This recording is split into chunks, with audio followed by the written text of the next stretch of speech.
This is your show, but I told you before we went on the air that everybody has been apparently tweeting and or emailing or commentating or however they reach out to ourselves, yourself a lot more than myself. I'm unreachable. But they love the old paperwork that I've been pulling of the TNA stuff, the talent reports to the WWE, whatever the case. And I told you before we went on the air, well, I said, well, let me see, because I have, wait a minute, 1, 2, 3, 4, 5, I have 12 built-in file cabinet file drawers in my wall cabinet here, and they're 2.5 feet deep apiece, and they're completely fucking jammed. And things are kind of in genre, like here's a bunch of TNA shit. So I pull a handful out, or OVW, I pull a handful out, or whatever. And so I could be reading for a while. I don't know if all of this stuff is interesting, but there's some of it I was just looking at that may be interesting because I just filed this away as paperwork 25 years ago or 20 years ago or whatever it was, not understanding that with the benefit of hindsight and 15 or 20 or 25 years or whatever, and etc., that it would be hilarious to read it to people. But here we are. So I found something. I've got a couple of OVW things, which we'll get to, but I found something that I thought would help better explain the task that I was trying to undertake in TNA as a producer. Because nominally, it doesn't sound like that this would be, ditch digging in terms of being a television wrestling match producer, right, Brian? I mean, there's people working harder than that in the world. But, the thing is, it was mentally somewhat challenging. And I've explained that as the producer or the agent, whatever the terminology was, here was the job for me or anybody in that position. You sit in the production meeting and you hear what creative wants for the different segments, matches, whatever on the television show. And then if it's your match to produce or you are in charge of it, you will get with all the talent in a match, including the referee and anybody that's involved in that.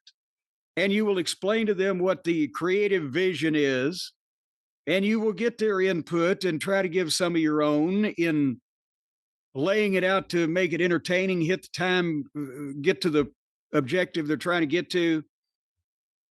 And then I would get with the announcers if there was anything oddball that they needed to say or be aware of or make sure don't miss this.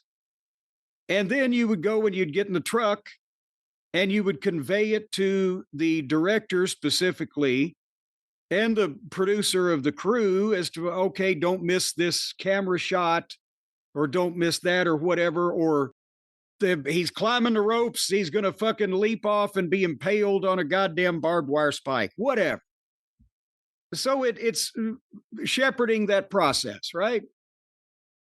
And it entails a lot of detail work, but one would think that it wouldn't be that difficult. However, I found an email because this is an email from Dutch Mantell to me on Thursday for the upcoming TV tapings that we were going to be doing that Sunday, Monday, Tuesday, right? This is Thursday, March 5th, 2009. Dutch is still there, as you can tell, because there hasn't been the blow up with Jeff and Dixie yet, and the mass firings have yet to begin. But at the same time, this is before they left and were gone. This is the kind of stuff that I was dealing with. He wanted to give me a heads up about one of the matches that I was going to be working on at that upcoming set of tapings. And before anybody thinks, when I read this, they think, oh my God, I always thought Dutch Mantell knew what he was doing. This is not what Dutch Mantell wanted in particular. This is what Dutch Mantell, in with a group of people such as our friend Mr. Russo and the stooge, what was his name, Matt Conway, that they put on, and Jeff was overseeing this, and then also there was who knows what kind of forces were going on in the office there, right? But this is what the creative team had come up with to convey to me so that I could get with the talent and lay it out. And he's given me the story and the match. So if I summarized that right, Brian? I think so. In that case, now that I've taken a deep breath, I will try to start this email from Dutch Mantell. Jimmy, your mission, should you choose to accept it, is the following. Here's the story. The second show on Tuesday has a cage gauntlet match with 20 or so guys. It is an elimination match with 2 guys starting, and a new one enters every 2 minutes. This will be on during the second hour, and it'll more or less take up the whole hour. It is scheduled for 4 segments, and we'll probably do this in real time. And when we come back from breaks, we'll replay what happened during the break. The story is that everybody is competing to be the captains of the 2 teams that face each other in the lethal lockdown match on the pay-per-view. When it gets down to 2 guys, we will know our captains. The winner's team will then get the advantage on the pay-per-view, which means that the winning team gets the one-up advantage when a new member enters. War Games rules, right? The winner of the match is the one who exits the cage first. Also... Wait. So every 2 minutes someone enters. Yes. And the winner is the first person to leave. Well, only when it gets down to 2 guys. Okay. I wasn't watching TNA at this point, so these stipulations are new to me. Well, and honestly, if anybody wants to look this up anywhere you can find it and watch it, I don't remember a goddamn thing about what I had to do with this match. I'm reading this right now, and I was, oh, yeah, I remember the fucking email. But anyway, but listen to me now. Hear me what I'm telling you. Everybody's competing to be the captains of the 2 teams that will face each other in the lethal lockdown match on the pay-per-view. But there's 20 or so guys in the match. So some fucking schlub could technically win this and be the captain of the... And then, again, once you get down to the last 2, we know the captains, but then they will fight to see which one gets out next, and he'll be the winner of and to get the advantage in the thing, you see, right? Also, the first 2 guys that start will be Abyss and AJ. We want them to more or less have a match between themselves for the entire match. The reason for that is when AJ and Abyss get eliminated, we will announce that just announced for next week is a Legends title match.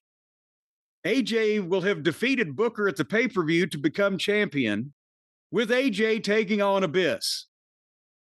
The second story of the match is that Kurt and Jeff hate each other. Now, this could be a little fucking art imitating life here at the time.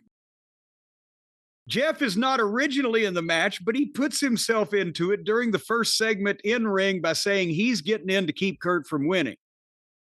Later on, early in the first hour, Kurt attacks Jeff as he is talking to the young guys by telling them that Kurt is bound and determined to take over the company, and if he does, everybody in that room will be let go.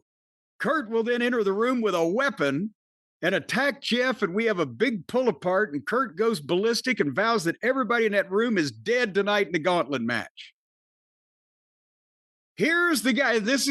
All this reasoning is going to take place, the build in the first hour. Here's the guys in the match in no particular order. AJ, Abyss, Chris Sabin, Consequences Creed, Alex Shelley, Kayoshi, Homicide, Steiner, Booker, No Limit 1 and 2. Who are No Limit 1 and 2? I don't know. I thought that was Master P. Kurt, Jeff, Shane. Can't remember which Shane that was right now. Matt Morgan, Sheik Bashir, that's Davari, Samoa Joe, Hernandez, Eric Young, and possibly Nash. But he says, I'm going to suggest that Nash not be in the match, but accompany Kurt to the ring to help on the finish. Okay, that's the setup. Here's my entry list. I think it's pretty good down through 10 where it kind of breaks down. Abyss and AJ start. Number 3 is Shelley. Number 4 is Lethal. Number 5 is Sabin.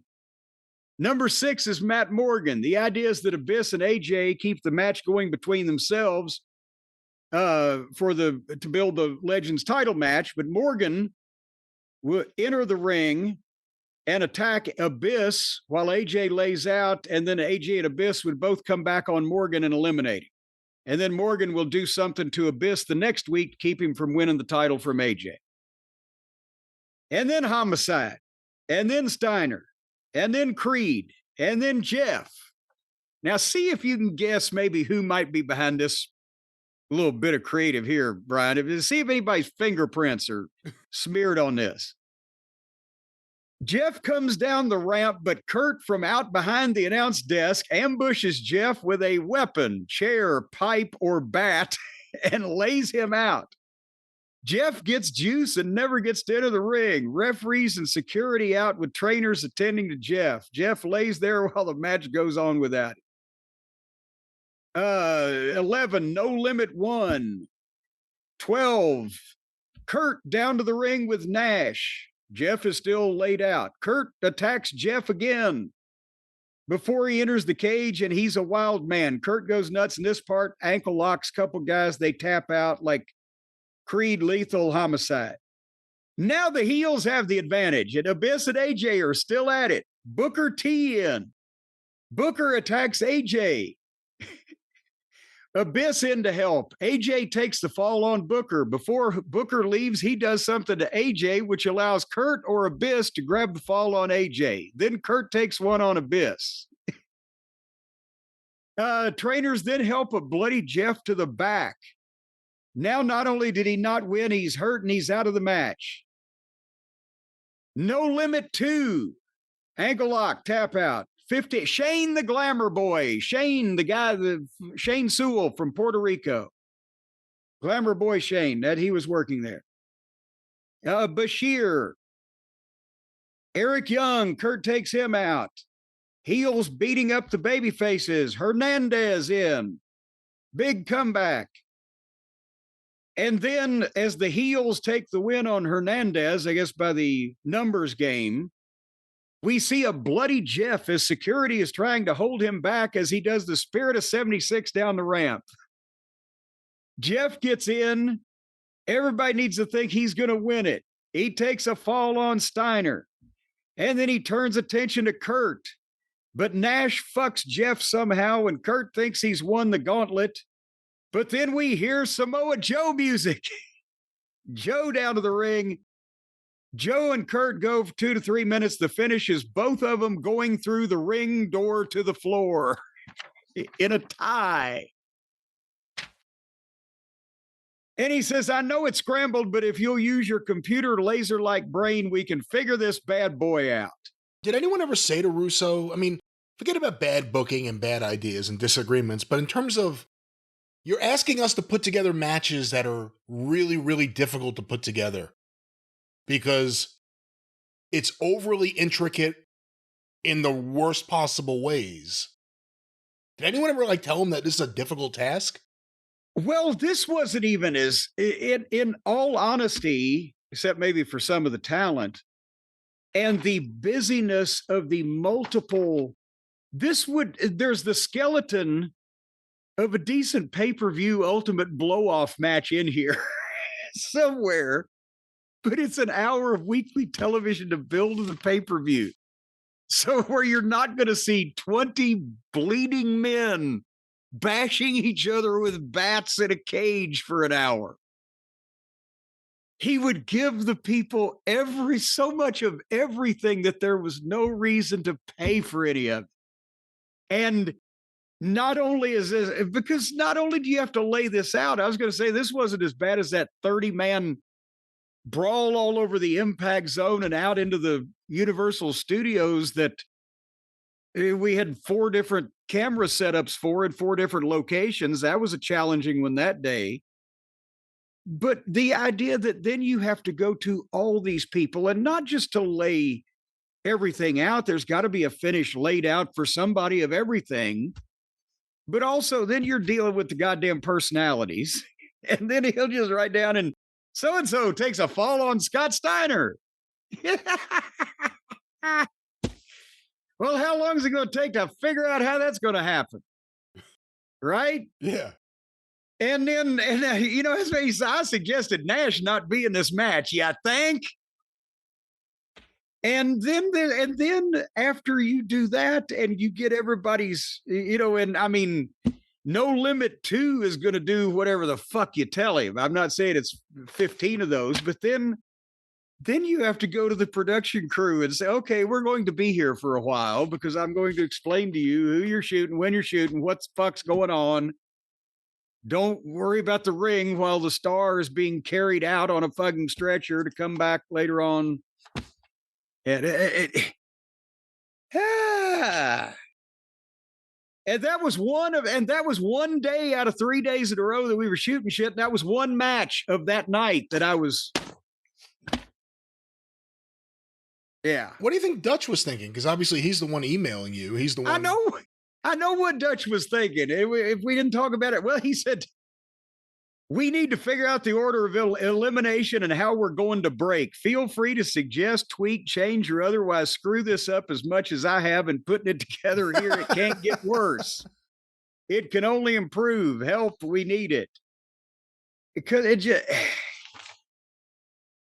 and, but so you want to be a wrestling producer, kid?